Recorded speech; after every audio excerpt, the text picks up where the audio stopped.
Hello everyone. अब हम लोग एक नया टॉपिक शुरू करने जा रहे हैं, सीक्वेंसेस एंड सीरीजेस। तो सीक्वेंसेस और सीरीज क्या होते हैं समझने के लिए एक छोटा सा एग्जांपल लेते हैं। सपोज करो मेरे पास नंबर है 1 2 3 4 और मैं तुमसे पूछूं इसके अगला नंबर क्या होगा, तो आप कह दोगे 5 होगा, उसका अगला नंबर क्या होगा, 6 हो जाएगा। तो ये क्या है, एक ऐसा सेट ऑफ नंबर्स है जिनमें हर नंबर अगले नंबर से एक बड़ा है। अगले एक मैं एग्जांपल लूँ, सपोज मैं लिखूँ 1, फिर 4, फिर 9, फिर 16। इस तरीके से पूछूं तो अगला नंबर आप मुझे बता दोगे कि अगला जो नंबर है वो 25 हो जाएगा, उसका अगला नंबर 36 हो जाएगा।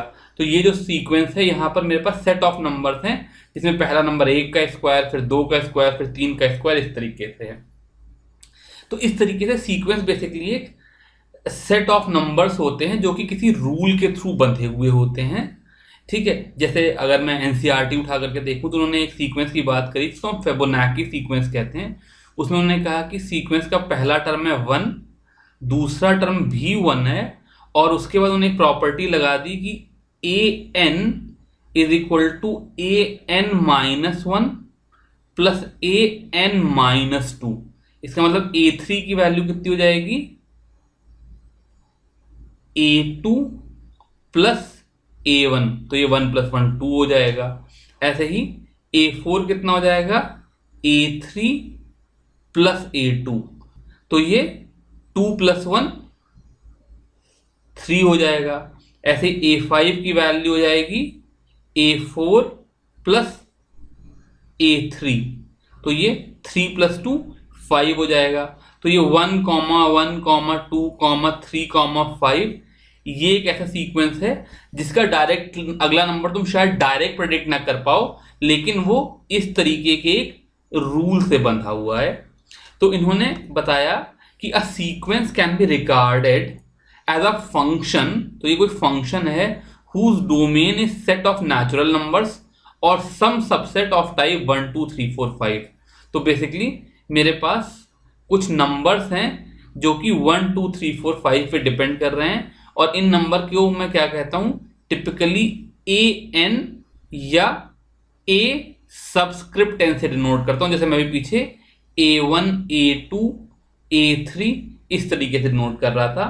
अब अगर मान लो यहां पर ये जो मेरे टर्म्स हैं A1 A2 A3, ये अगर फिक्स नंबर में है तो ऐसा सीक्वेंस फाइनाइट सीक्वेंस हो जाएगा।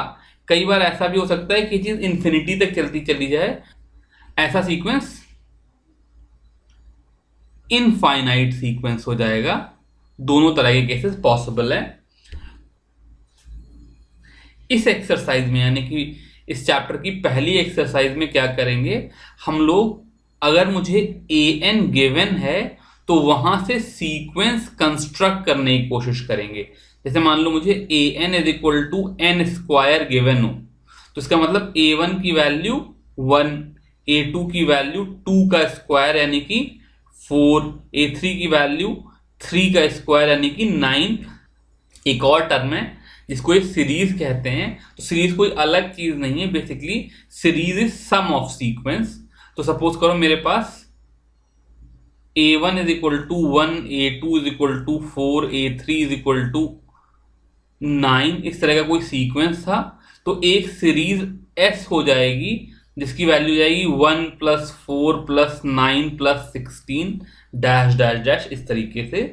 अब इस सीरीज S को मैं समेशन k इक्वल टू 1 से n या इंफिनिटी, अगर फाइनाइट है तो कोई n फाइनाइट तक जाएगा, अदरवाइज इनफाइनाइट टर्म तक जाएगा। इसको summation k is equal to 1 to n ak से डिनोट कर सकता हूं। इस साइन का मतलब क्या है कि यहां पर मैं एडिशन कर रहा हूं ak का, जहां पर k की वैल्यू पहले 1 है, फिर ak में k की वैल्यू 2 है, फिर ak में k की वैल्यू 3 है। तो इस तरीके से basically A1 + A2 + A3 up to an तक का सम है। तुम सीरीज को इस तरीके से रिप्रेजेंट करते हैं। इसके क्या कहते हैं, एग्जाम्पल्स कर लेते हैं। 3 ही एग्जाम्पल हैं। तो पहला एग्जाम्पल क्या है, write the first 3 terms of each of the following sequences defined by the following. an is equal to 2n + 5 है, तो A1 की वैल्यू 2 × 1 + 5 7 हो जाएगी। A2 जो हो जाएगा वो 2 × 2 + 5 9 हो जाएगा। और A3 जो हो जाएगा वो 2 × 3 + 5 11 हो जाएगा। तो इसके पहले 3 टर्म जो जाएंगे वो 7, 9, 11 हो जाएंगे। ऐसे ही सेकेंड एग्जाम्पल में कह रहे हैं an = n - 3/4। तो a1 की वैल्यू हो जाएगी 1 - 3/4 जो कि -½ है। फिर a2 जो हो जाएगा वो 2 - 3/4 जो कि -1/4 है। और ऐसे ही a3 यहाँ पर 0/4 हो जाएगा जो कि 0 है। तो इस सीक्वेंस के जो पहले 3 टर्म है वो -½ -1/4 0 हो जाएंगे। तो ये एग्जाम्पल हो गया।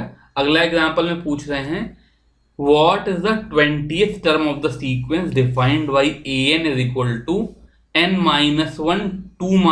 n 3 + n। तो 20th टर्म का मतलब हो गया a20। इसकी वैल्यू हो जाएगी 20 - 1 यानी कि 19 × 2 - n यानी कि -18। ये 2 - 20 हो जाएगा तो -18 × 3 + n तो ये 23। मैं कैलकुलेट नहीं कर रहा हूं, मल्टीप्लाई करके इन तीनों की वैल्यू निकाल लेना। अगला एग्जाम्पल कह रहे हैं let the sequence an be defined as a1 = 1 and an = an - 1 + 2 for n > 2। तो मुझे इस सीक्वेंस के क्वेश्चन में पूरा नहीं लिखा, इस सीक्वेंस के पहले 5 टर्म बताने थे। तो a1 की तो वैल्यू 1 हो गई। अब a2 जो है वो पिछले वाले टर्म से 2 बड़ा है। an is an - 1 + 2। तो इसकी वैल्यू a1 + 2 यानी कि 3 हो जाएगी।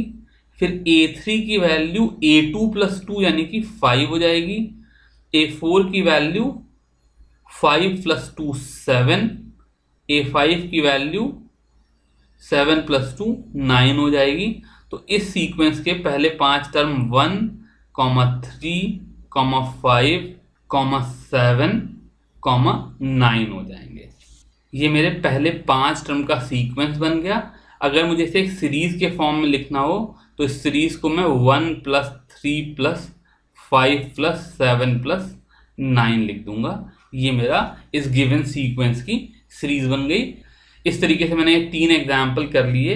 ये एक्सरसाइज बिल्कुल भी मुश्किल नहीं है, आप लोग आराम से एक्सरसाइज करो। फिर अगली एक्सरसाइज इसके बाद देखते हैं। Thank you very much.